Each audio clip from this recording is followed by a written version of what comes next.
हर हर महादेव. प्रणाम. मी निशिकांत आणि आजचा विषय आहे गुप्त नवरात्री. आता गुप्त नवरात्री म्हणल्यानंतर अनेकांना प्रश्न पडतो, ह्याच्यात गुप्त काय? बऱ्याच जणांना एकाच प्रकारची नवरात्री माहिती आहे, शारदीय नवरात्री. नवरात्री उत्सव जिथे दांडिया खेळल्या जातात, 9 दिवसांचा उपवास केला जातो, भगवतीची श्रद्धा केली जाते, देवीची श्रद्धा, उपासना, आराधना केली जाते. अनेक जणांना 2 नवरात्री माहिती आहेत, चैत्र नवरात्री आणि शारदीय नवरात्री. चैत्र महिन्यात सुद्धा नवरात्र येते, हे अजून काही जणांना माहिती आहे. पण गुप्त नवरात्री म्हणजे काय? बघा कसं आहे, पूर्ण वर्षामध्ये 4 नवरात्री असतात. मुख्यतः देवीच्या ज्या नवरात्री असतात, देवीच्या नवरात्री मी ह्यासाठी म्हणतोय, खंडोबाचे सुद्धा नवरात्र असतात, नरसिंहाचे सुद्धा नवरात्र असतात. अशा प्रकारे नवरात्रींची आपल्याकडे परंपरा आहे. पण देवीचे जेव्हा नवरात्र असतात ते मुख्यतः 4 असतात. नवरात्री पर्व ज्याला आपण म्हणतो, त्यातले 2 नवरात्र असतात ते प्रकट असतात आणि 2 असतात ते गुप्त असतात. इथे शब्द येतो गुप्त. मग गुप्त शब्दाचा अर्थ काय? बरं, आधी हे सांगतो की गुप्त नवरात्री कधी येते. महिन्यातून, म्हणजे पूर्ण वर्षामधून 2 महिने असे असतात, माघ आणि आषाढ. तर माघ महिन्यामध्ये शुक्ल पक्षाला आणि आषाढ महिन्यामध्ये शुक्ल पक्ष जेव्हा सुरू होतो तेव्हा नवरात्रीची सुरुवात होते. तेव्हा नवरात्रीचा काळ मानला जातो. आणि शाक्त परंपरेमध्ये, शाक्त परंपरा म्हणजे काय हे सुद्धा मी उलगडून सांगतो, बऱ्याच जणांना माहिती नसेल. जे भगवतीची भक्ती करतात त्यांना शाक्त म्हणतात, जे देवीचे उपासक असतात त्यांना शाक्त म्हणतात, जे महादेवाचे उपासक असतात त्यांना शैव म्हणतात, जे विष्णूचे उपासक असतात त्यांना वैष्णव म्हणतात, आणि जे गणपतीचे उपासक असतात त्यांना गाणपत्य म्हणतात. तर देवीचे उपासक म्हणजे शाक्त 4 प्रकारचे नवरात्र पाळतात. त्यापैकी 2 प्रकट असतात, चैत्र नवरात्री आणि शारदीय नवरात्री. परंतु ज्यांच्याकडे पूर्वापार साधना करतात, ज्यांच्याकडे साधनेची, उपासनेची किंवा आध्यात्मिक परंपरा आहे किंवा गुरु परंपरा आहे, त्यांना गुप्त नवरात्री ही पाळणं अतिशय लाभदायक सुद्धा असतं आणि त्यांची ती परंपरा असल्यामुळे त्यांना ते बंधनकारक सुद्धा असतं. आता अनेकांना प्रश्न पडतात की गुप्त नवरात्रीमध्ये असं विशेष काय करतात? कारण गुप्त शब्द ऐकला की आपले कान उभे राहतात, बापरे, गुप्त म्हणजे काहीतरी गडबड दिसतीये. पण असं काहीही नाहीये. मुळात शाक्त परंपरेमध्ये 2 आपण ब्रांचेस म्हणू, आजच्या भाषेत जर विचार केला तर 2 ब्रांचेस, ज्याला शाखा म्हणता येतील.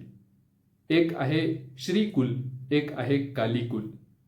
ढोबळमानाने सांगायचं झालं तर ज्या सात्विक उपासना असतात त्या श्रीकुलामध्ये केल्या जातात, आणि ज्या थोड्या तामसिक उपासना असतात, आता ह्यात सुद्धा आपण असा भेद करू शकत नाही की सात्विक आणि तामसिक, परंतु काही उग्र साधना असतात त्या कालीकुलामध्ये केल्या जातात, आणि कालीकुलातल्या देवता सुद्धा उग्र असतात. श्रीकुलातल्या देवता म्हणजे देवी. कालीकुल आणि श्रीकुल ह्या दोन्हीही कुलांमध्ये, शाखांमध्ये देवीच आहेत, बाकी देवता नाही आहेत कोणत्या. पण ज्या श्रीकुलातल्या देवता आहेत, देवी आहेत, त्या सगळ्या सौम्य आहेत, आणि कालीकुलातल्या देवी सगळ्या त्या उग्र आहेत. कालीकुलात सुद्धा अशा काही देवी आहेत ज्या सौम्य आणि उग्र अशा दोन्हीही स्वरूपामध्ये त्यांची पूजा केली जाते. दशमहाविद्या ज्याला म्हणतात, कालीकुलामध्ये दशमहाविद्येची साधना केली जाते. आता दशमहाविद्या कोणत्या आणि त्यामध्ये कोणत्या कोणत्या देवींचा समावेश आहे यासाठी तुम्ही गुगल करून सर्च करू शकता. तेवढ्या डिटेलमध्ये आपण सांगितलं तर व्हिडिओ खूप मोठा होईल. आणि ही माहिती गुगलवरती आहे की काली कुलातल्या देवी कोणत्या आणि श्री कुलातल्या देवी कोणत्या. तर दशमहाविद्या आणि त्याचे उपासक मुख्यत्वे करून गुप्त नवरात्री पाळतात. गुप्त नवरात्रीमध्ये 2 देवींची विशेष करून उपासना केली जाते. म्हणजे आषाढातली जी गुप्त नवरात्री येते तेव्हा वाराही देवीची उपासना केली जाते आणि माघ महिन्यामध्ये येणारी जी गुप्त नवरात्री असते त्यामध्ये मातंगी देवीची उपासना केली जाते. आता वाराही देवी जवळपास सगळ्यांना माहिती आहे, पण मातंगी देवी कोण आहे? मातंगी देवी ही काली कुलातली सरस्वती आहे. तिला काली कुलातली उच्चिष्ठ सरस्वती म्हणतात किंवा उच्चिष्ठ चांडालिनी सुद्धा म्हणतात. आता चांडालिनी म्हणल्यानंतर आपल्या डोक्यात निगेटिव्ह विचार येण्याचे कारण नाही. मातंगी ही अतिशय प्रसन्नता देणारी कला, गायन, वाक्चातुर्य, कोणतीही विद्या यामध्ये प्रावीण्य देणारी देवता आहे. मग तुम्हाला तंत्र शिकायचं असेल, तुम्हाला कोणत्याही कलेमध्ये प्रावीण्य मिळवायचं असेल, तुम्हाला बोलण्यामध्ये कुशलता हवी असेल, तुम्हाला कोणत्याही प्रकारची विद्या, कला, तंत्र अवगत करायचं असेल, शिकायचं असेल, तर तुम्हाला मातंगी देवीची साधना करायची असते. त्याचे वेगवेगळे प्रकार असतात. त्यातही जर तुम्हाला शास्त्रामध्ये आवड असेल, टेक्निक्स ज्याला आपण तंत्र म्हणतो, त्यामध्ये जर तुम्हाला आवड असेल, गूढ विद्यांमध्ये जर तुम्हाला इंटरेस्ट असेल, तर मातंगी देवीची उपासना करायला सांगतात. आता तंत्र, गूढ उपासना ह्याच्यामध्ये कोणत्याही प्रकारे आपण ज्या गोष्टी ऐकतो आजकाल, जारण, मारण, उच्चाटन, वशीकरण, या गोष्टीला स्थान नाही. दशमहाविद्या ही प्रचंड मोठी आणि अफाट अद्भुत अशी संरचना आहे. मी संरचनाचं म्हणेन. हे खूप मोठं शास्त्र आहे. म्हणजे आपण तंत्र किंवा कालीकुल आणि ह्या सगळ्या गोष्टींना फक्त जर तंत्र, मंत्र याच्या नावाखाली ह्या ज्या छोट्या छोट्या गोष्टी आपण नेहमी ऐकतो की जारण, मारण, वशीकरण, उच्चाटन वगैरे वगैरे, ह्या सगळ्या गोष्टींमध्ये जर बांधून ठेवलं, जर अडकवून ठेवलं, तर आपल्यासारखे दुर्दैवी आपणच. म्हणजे तुमच्या हातात हिरा दिलाय आणि त्यांनी तुम्ही काहीतरी खाजवत बसलात. का तर हिऱ्याचं टोक असतं आणि ते खाजवायला छान वाटतं, म्हणून तो हिरा घेऊन तुम्ही जर खाजवत बसला असाल तर तुमच्यासारखे अभागे तुम्हीच. तर तंत्रामध्ये किंवा या उपासनेमध्ये अशा गोष्टींना स्थान नाही. आता अनेक जण सांगतात की गुप्त नवरात्रीमध्ये गुप्तपणे साधना केली जाते आणि अनेक गोष्टी अशा केल्या जातात ज्या कोणाला दाखवायच्या नसतात, म्हणून त्याला गुप्त नवरात्री म्हणतात. पण असं काहीही नाहीये. गुप्त नवरात्रीमध्ये सुद्धा पूजा होते, अर्चना होते, उपासना केली जाते, अनेक भक्तांना बोलवलं जातं. पण काय आहे, जेव्हा एखादा व्यक्ती अध्यात्म मार्गामध्ये असतो तेव्हा त्याला एकांत गरजेचा असतो. तुम्ही काही कार्य हे समाजासाठी करता आणि काही कार्य स्वतःसाठी करता.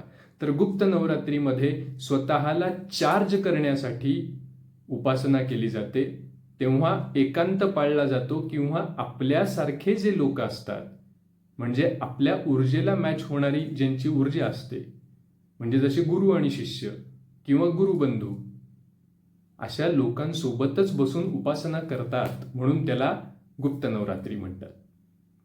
तिथे बाकीच्या लोकांना प्रवेश फक्त शेवटच्या दिवशी असतो, जेव्हा नवरात्रीमध्ये जी साधना होते, उपासना होते किंवा होम हवन होतात, जे आपल्या आरोग्यासाठी, मानसिकतेसाठी, आध्यात्मिक प्रगतीसाठी उपयोगाचे असतात, त्यानंतर जेव्हा पूर्णाहुती दिली जाते तेव्हा संपूर्ण गावाला किंवा आजूबाजूच्या परिसराला बोलवलं जातं. मग आता इथे सगळ्यांना बोलवलं जातं, तर मग हे गुप्त कसं? हा प्रश्न पडणं सुद्धा स्वाभाविक आहे की उगाच गुप्त का म्हणतात. पण गुप्त ह्याचा अर्थ हा आहे की या 9 दिवसांमध्ये, म्हणजे गुप्त नवरात्रीचे जे 2 पर्व असतात, एक माघ महिन्यात आणि एक आषाढ महिन्यात, तेव्हा तुम्ही स्वतःच्या आतमध्ये बघणं, स्वतःच्या आतमध्ये कॉन्सन्ट्रेट करणं, स्वतःवरती काम करणं अपेक्षित आहे. म्हणून त्याला गुप्त म्हटलंय, कारण ते दिसत नाही. या काळामध्ये काय करावं? तर ध्यानधारणा करावी. तुम्हाला जर कोणती गुरुनी दिलेली उपासना असेल, जप असेल किंवा कोणती पद्धती तुम्हाला सांगितली असेल तर त्याचा अभ्यास करावा. स्वतःवरती काम करावं. स्वतःच्या डेव्हलपमेंटसाठी आपण कुठे चुकतोय का? आपल्याला काही बदलण्याची गरज आहे का? आपल्याला काही नवीन करण्याची गरज आहे का? ह्यासाठी सुद्धा काम करतात. म्हणून त्याला गुप्त नवरात्री म्हणतात. बाहेरच्या लोकांसाठी आपण करतोच, हे ईश्वरा सर्वांना चांगली बुद्धी दे, आरोग्य दे, असं आपण सगळीकडे म्हणत असतो. सत्य की जय हो, प्राणियों में सद्भावना हो, इसका ये हो उसका वो हो. पण स्वतःचं काय? तर हे महिन्यातले, म्हणजे पूर्ण वर्षातले हे 18 दिवस, 2 नवरात्री पर्व, हे जर आपण स्वतःसाठी काम करतोय तर पूर्ण वर्षाची ऊर्जा आपल्याला या 18 दिवसात मिळते. माघामधले 9 दिवस आणि आषाढातले 9 दिवस. गुप्त नवरात्री कधी असते हे प्रत्येक वर्षी तुम्ही कॅलेंडरमध्ये बघा किंवा गुगलला जरी सर्च केलं की या वर्षीची गुप्त नवरात्री कधी आहे तर तुम्हाला कळेल. आता 2024ची गुप्त नवरात्री म्हणजे आपल्या कॅलेंडरनुसार माघ महिना आता सुरू आहे, संपेल. तर माघ महिन्यातली गुप्त नवरात्री, मातंगी गुप्त नवरात्री आत्ताच संपली मागच्या आठवड्यात. आता पुढे चैत्र नवरात्री येईल, जी गुप्त नवरात्री नसते. पण त्यानंतर आषाढ महिन्यामध्ये पुन्हा गुप्त नवरात्री आहे, ती वाराही देवीची गुप्त नवरात्री आहे. तर या काळामध्ये स्वतःवरती कॉन्सन्ट्रेशन करायचं असतं. काही क्रिया स्वतः सोबत करायच्या असतात. आता क्रिया म्हटल्यानंतर पुन्हा सगळ्यांना वाटेल की अरे असं काहीतरी विशेष काही करायचं असतं का, काही वेगळंच करायचं असतं का? तर नाही. तुम्ही स्वतःच्या आतमध्ये डोकावून बघण्यासाठी, ध्यानात जाण्यासाठी, आत्मपरीक्षण करण्यासाठी जे काही करू शकाल त्या सगळ्या गोष्टी गुप्त प्रक्रियेमध्ये सामील होतात. त्यांना गुप्त आपण म्हणतो का? कारण ते स्वतःसाठी असतं. स्वतःशी टॅली करणं. आपण काय आहोत, आपण काय करतोय याचा हिशोब आपल्याशीच मांडणं, ह्याला गुप्त नवरात्रीमध्ये साधना म्हणतात. आता योगींच्या साधना वेगळ्या असतात. अध्यात्म मार्गात अनेक पंथ आहेत, सगळ्यांच्या साधना वेगळ्या असतात. हा मोठा विषय ऍक्च्युली, यावर कधी नंतर सविस्तर बोलूयात. पण गुप्त नवरात्री ही स्वतःच्या आतमध्ये सेल्फ ॲनालिसिस करण्यासाठी आहे. मुख्य उद्देश गुप्त नवरात्रीचा तो आहे.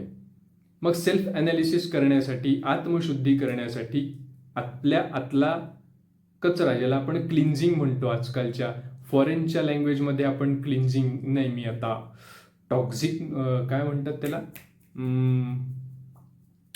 डिटॉक्स करणारे मी स्वतःला, राईट, डिटॉक्स. तर आजकालच्या भाषेत स्वतःला डिटॉक्स करायचं असेल तर गुप्त नवरात्रीमध्ये, या विशेष पर्वामध्ये आपण ध्यान केलं पाहिजे, आपण हवन केलं पाहिजे, देवतेच्या नावानी स्वाहाकार असतात ते केले पाहिजेत. कुठे तुमच्या आसपास गुप्त नवरात्रीचा हवन होत असेल तर तिथे तुम्ही जायला पाहिजे. काहीच होत नसेल तर घरात बसून ध्यान तरी केलं पाहिजे. पण सेल्फ रिअलायझेशनचा हा पिरियड असतो, सेल्फ ॲनालिसिसचा हा पिरियड असतो. ह्यामध्ये स्वतःला जेवढं तावून सुलाखून स्वच्छ करता येईल तेवढं आपण करायला हवं. गुप्त नवरात्रीचा हा काळ त्यासाठी बनलेला आहे. आणि या काळात जर आपण स्वतःचं भलं करून घेत नसू, या काळात जर आपण स्वतःचा उद्धार करून घेत नसू, तर यासारखी चुकीची गोष्ट नाही असं मला वाटतं. बाकी मी एक पोस्ट केली होती की गुप्त नवरात्रीच्या आसपास अनेक मृत्यू होतात, तर त्या मृत्यूचं कारण काय आणि खरंच ह्यामागे शास्त्रीय कारण काय आहे का हे फक्त असे कोइन्सिडन्स आहेत की गुप्त नवरात्रीच्या आसपास अनेक जणांचे मृत्यू होतात. आता बघा, गुप्त नवरात्री झाली मागच्या आठवड्यात आणि तुम्ही स्वतः अॅनलाइज करा, स्वतः बघा की या मागच्या 2-3 आठवड्यामध्ये अनेक जणांचे मृत्यू झाल्याच्या वार्ता येत आहेत. मग गुप्त नवरात्रीचा आणि त्यानंतर वाढणाऱ्या मृत्यूच्या प्रमाणाचा काय संबंध आहे हे आपण पुढच्या व्हिडिओमध्ये बघणार आहोत. बाकी गुप्त नवरात्रीबद्दल तुम्हाला जर काही प्रश्न असतील तर ते नक्की तुम्ही मला कमेंटमध्ये विचारा. मी सगळ्याची उत्तरं देण्याचा प्रयत्न करेन. हर हर महादेव.